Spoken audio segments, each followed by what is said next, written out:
Hey everyone, my name is Josh and welcome back to your fourth stimulus package and news update. We have a lot of news to get into in today's video, but first, if you would like to receive 1 free stock from Robinhood and 2 free stocks from Webull, valued up to over $2,000, make sure to claim them by clicking my links, which you will find in the description box below. Okay, so Americans entered 2022 with the highest inflation in nearly 40 years, a border crisis, and rising COVID numbers. In general, the biggest concerns for most American families have been the economy and what some consider to be a worsening pandemic.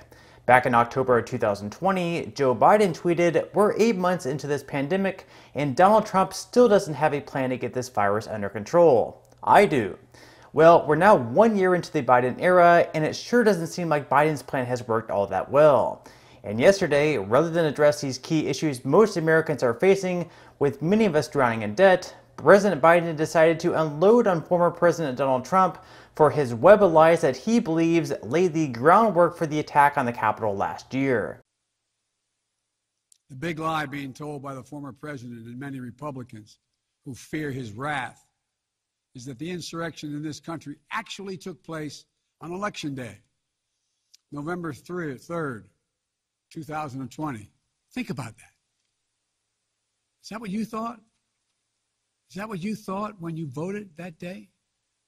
Taking part in an insurrection? Is that what you thought you were doing? Or did you think you were carrying out your highest duty as a citizen and voting? Former president's supporters are trying to rewrite history. They want you to see Election Day as the day of insurrection.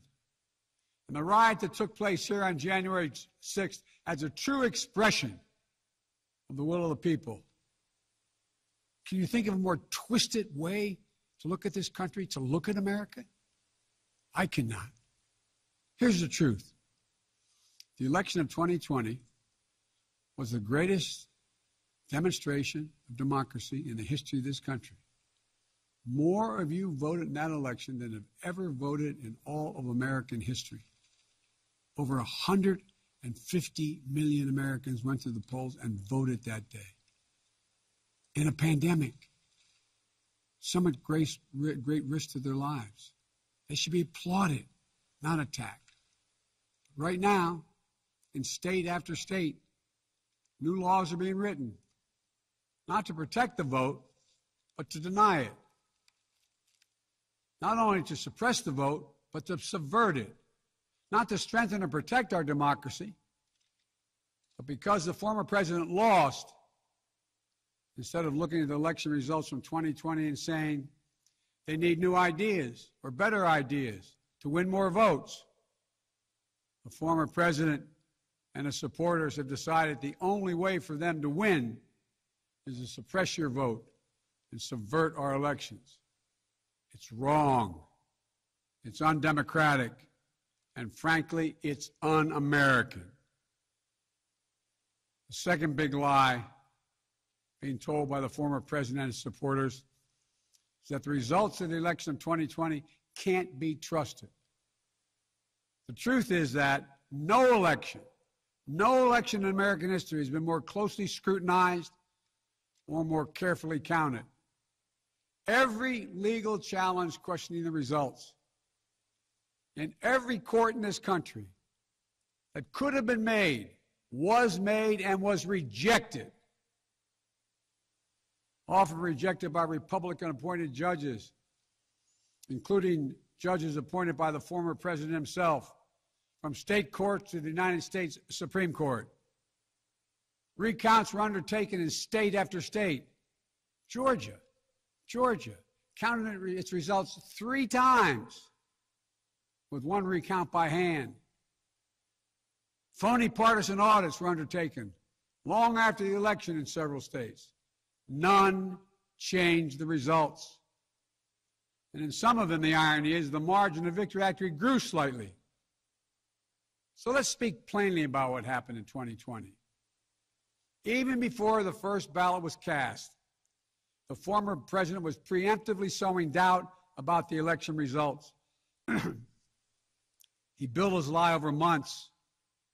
It wasn't based on any facts. He was just looking for an excuse, a pretext, to cover for the truth. He's not just a former president. He's a defeated former president. Defeated by a margin of over 7 million of your votes in a full and free and fair election. There is simply zero proof the election results were inaccurate. In fact, in every venue where evidence had to be produced, an oath to tell the truth had to be taken, the former president failed to make his case. Just think about this. The former president and his supporters have never been able to explain how they accept as accurate the other election results that took place on November 3rd. The elections for governor, United States Senate, House of Representatives. Elections which they closed the gap in the House. They challenged none of that. The president's name was first. Then we went down the line. Governors, senators, House of Representatives. Somehow those results are accurate on the same ballot. But the presidential race was flawed. And on the same ballot, the same day, cast by the same voters, the only difference, the former president didn't lose those races. He just lost the one that was his own. Finally, the third big lie being told by a former president and his supporters is that the mob who sought to impose their will through violence are the nation's true patriots. Is that what you thought when you looked at the mob ransacking the Capitol, destroying property, literally defecating in the hallways, rifling through the desks of senators and representatives, hunting down members of Congress? Patriots? Not in my view. To me, the true patriots were the more than 150 Americans who peacefully expressed their vote at the ballot box. The election workers who protected the integrity of the vote. And the heroes who defended this Capitol. You can't love your country only when you win. You can't obey the law only when it's convenient. You can't be patriotic when you embrace and enable lies. Those who stormed this Capitol, and those who instigated and incited, and those who called on them to do so, held a dagger at the throat of America and American democracy. They didn't come here out of patriotism or principle. They came here in rage, not in service of America, but rather in service of one man. Those who incited the mob, the real plotters who were desperate to deny the certification of this election, defy the will of the voters. But their plot was foiled. Congressmen, Democrats, Republicans stayed. Senators, representatives, staff, they finished their work the Constitution demanded. They honored their oath to defend the Constitution against all enemies, foreign and domestic. So, no doubt whatsoever, the actions of those who decided to storm the Capitol were unacceptable, and they definitely deserve the prison sentences they received, but this event is definitely not the biggest concern among the American people. When you look at the average American trying to keep up with the mass inflation taking place and the wrecked economy we're currently in, those are by far the biggest issues. Not these out-of-control, far-right people who wanted their 5 minutes of fame on January 6th. Those folks don't even deserve any more attention than they already received. And well, Marjorie Taylor Greene, who was recently banned from Twitter because of her current stance on COVID, spoke out saying that the Trump supporters have been smeared ever since the Capitol attack. Thank you very much. And I think that's an incredible point that Congressman Gaetz just made.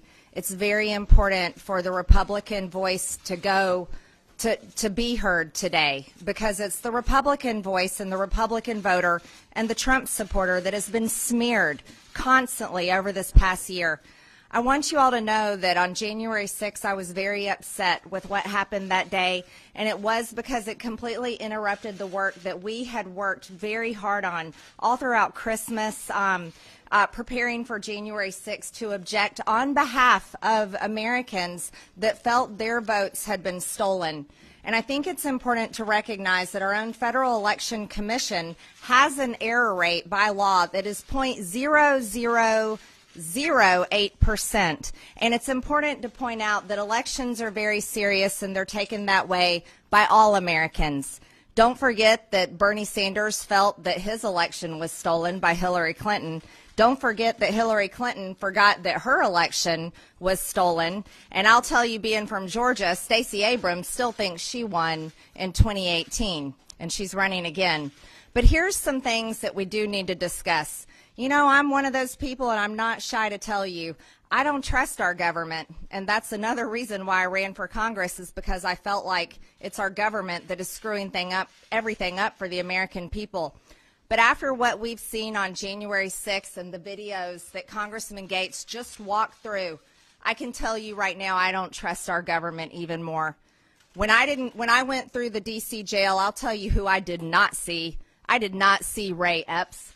I didn't see him in there wasting away for months on end, being denied his due process rights, being denied the ability to see his family, to get medical treatment, to get a haircut and shave.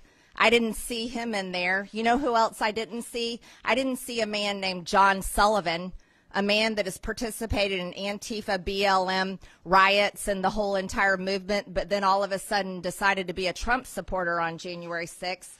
The same guy that was in the Capitol and filmed Ashley Babbitt's murder and then sold his videos to media outlets. He's not in the D.C. jail under Deputy Warden Kathleen Landerkin.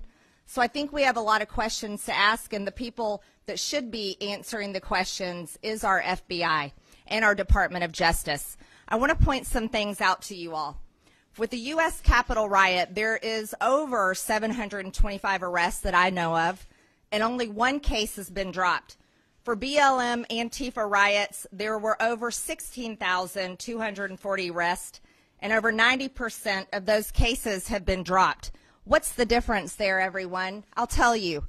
For the BLM Antifa riots and violence, the victims were the American people and communities and cities all across our country. But on January 6th, you know who the victim was? It was the Capitol and the members of Congress inside. My question is this: why is this Congress obsessed with itself and cares nothing about the American people?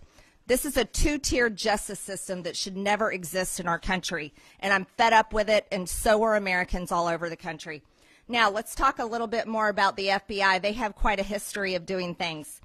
Remember, in Governor Whitmer's kidnapping plot, I can tell you that we know there were 12 FBI informants involved in that group, and we don't know how many federal agents were involved. Don't forget about the Bundy Ranch affair, where there were 15 FBI informants involved, and we don't know how many actual agents. But we can go back further. Another example would be in 1968 at the Democratic National Convention, where there were 10,000 protesters, and 1 out of 6 were federal undercover agents. You do the math, and that's approximately 1,600 federal agents at this protest in 1968 at the Democratic National Convention. Here at the Capitol security breach, we don't know how many federal informants, FBI agents of people in other agencies. We don't know those numbers because we have a January 6th committee that is unwilling and refusing to ask those serious questions. Now, what is our FBI doing? And why is the Department of Justice going along with it? And I think the question that really should be asked is an informant also involved in making the plans for these types of things and violence and a security breach at the Capitol? Are they just an informant sitting quietly in meetings and listening to plans? Or are they actually taking part in planning these things? I think we can see, and it's very obvious with the videos that we have just seen today, that Ray Epps definitely organized and told people to go in and incited people to do the breach of the Capitol, but yet he has not been charged. So there's a lot to be answered for. Now, we have Christopher Wray of the FBI and Merrick Garland of the Department of Justice, who we see are currently going after everyone involved, and they seem to think that this is the biggest investigation that they've ever needed to undertake in United States history. Well, you know what I think needs to be the biggest investigation in United States history is what is going on at the FBI and what is happening in the Department of Justice. And the American people deserve those answers because it's the American people and the taxpayers that pay for all of it. Now, I don't want to have anything to do with a government that is going to be so obsessed with overturning regime change in our own country when it should be serving the American people, protecting their constitutional rights and individual freedoms. Now, that's not something that should divide people by political parties. I think that's something that should bring people together. So I think that going forward with the January 6th committee, when Republicans take back the House, as we all are upset about any type of violence and riots in this country, we should have a January 6th committee that looks for the truth instead of protecting its own and working on its own political goals. And when we talk about elections in our country, we need to make sure that they're safe and no one's vote gets stolen and that ID is shown to vote and that they don't use riots to achieve some sort of legislation. Because if Democrats cared about riots, they would have cared about the Antifa BLM riots all over the country in 2020. They would have worked hard and demanded that they stopped. But instead, they promoted them. And even Ilhan Omar, a member of Congress, and our sitting Vice President Kamala Harris posted bail bond links bailing out rioters so they could go back and do it again on the streets. Now, while Republicans are being attacked and the Democrats are attacking people and calling in with subpoenas, subpoenaing their phone records and banking records, I think it's very important to point out you haven't seen Republicans bailing out rioters as very much matter-of-factly and sadly so. Hardly any Republicans have paid attention to the people that are being held months on end with no one caring about them, their families being left to defend themselves and pay for attorney bills, and they're wasting away in jail. I think due process is extremely important. I think that our pretrial rights are important for every single person that is charged with crimes in our country. And I think it is imperative and it is your responsibility as members of the media to call attention to this because it should never happen to anyone, and I don't care what their politics are. Next week, President Biden and the Senate will continue their push to get voting rights legislation through, where their main goal really will be to get Joe Manchin on board to get rid of the filibuster. Republicans at the moment do not support voting rights legislation as they don't deem it necessary, so they'll need to figure out another way forward. And again, you have to ask yourself, is voting rights reform really necessary when this clearly isn't one of the biggest issues facing American families? Anytime I read the comments in my videos, I see Social Security recipients struggling to keep up with inflation. I see American families struggling.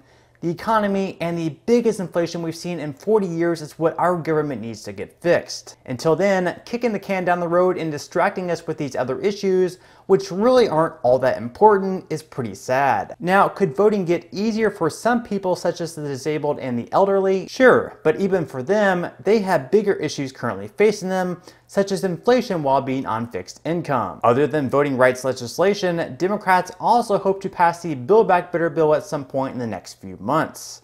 This is what they say will be our solution to rising inflation and the economic issues facing many American families. This week, though, there has been no progress made, and Joe Manchin has mentioned that no conversations have taken place. Over the past 6 months, Build Back Better has been the biggest piece of conversation in Washington, but this week, it suddenly disappeared. Senate Majority Leader Chuck Schumer previously had a deadline of Christmas to get the bill passed, and now that that deadline is over, seemingly all momentum has been lost. This week, some Democrats did mention that President Biden and Senator Manchin would have a 2 or 3 week cooling off period where they would then pick back up on negotiations, so we may not see any movement take place at least for the next few weeks. But on that note, I'm going to go ahead and wrap up this video. Again, if you would like to receive 1 free stock from Robinhood and 2 free stocks from Webull, make sure to claim them by clicking my links in the description box below. So once again, I do hope that everyone has a great and safe rest of their day, and as always, I'll see you in the next video.